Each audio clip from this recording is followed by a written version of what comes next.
এক অন্ধকার রাত। গ্রামের শেষ প্রান্তে একটা পুরনো জমিদার বাড়ি ছিল। সেখানেই হঠাৎ করে অদ্ভুত ঘটনা ঘটতে শুরু করল।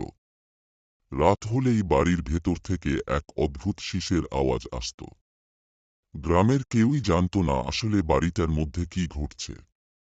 একদিন গ্রামের তিন বন্ধু, রাহুল, অমিত আর নীল, ঠিক করল বাড়িটাতে গিয়ে রহস্যের কিনারা করবে।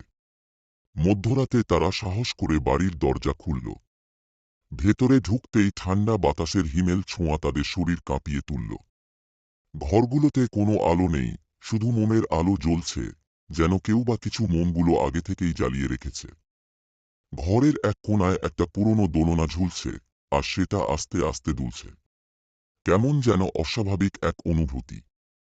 হঠাৎই দোলনার দিক থেকে এক বাচ্চার কান্নার আওয়াজ ভেসে এলো।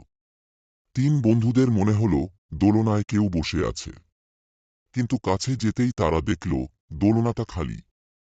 তারা ঘর থেকে বের হতে চাইল, কিন্তু তখনই দরজা বন্ধ হয়ে গেল। চারপাশ থেকে এক ভৌতিক আওয়াজ উঠল। এক নারী কাঁদছে আর বলছে, আমার সন্তানকে ফিরিয়ে দাও। তারা ঘর থেকে বের হতে চাইল, কিন্তু রাহুল, অমিত আর নীল ভয়ে থমকে দাঁড়িয়ে থাকল। তারা বুঝতে পারল যে জমিদার বাড়িটা অভিশপ্ত, আর সেই অভিশাপে বন্দী রয়েছে এক মাতৃহারা আত্মা। সেই রাতের পর থেকে তারা আর কখনোই ওই বাড়ির দিকে ফিরেও তাকায়নি। গ্রামের লোকেরা বলে, জমিদারের একমাত্র ছেলে এক দুর্ঘটনায় মারা গিয়েছিল, আর তারপর থেকেই বাড়িটা এমন অস্বাভাবিক আচরণ করতে শুরু করে। এখনও রাত হলেই সেই বাচ্চার কান্না আর মায়ের আর্তনাদ ভেসে আসে, যেন তাদের আত্মারা মুক্তি খুঁজছে।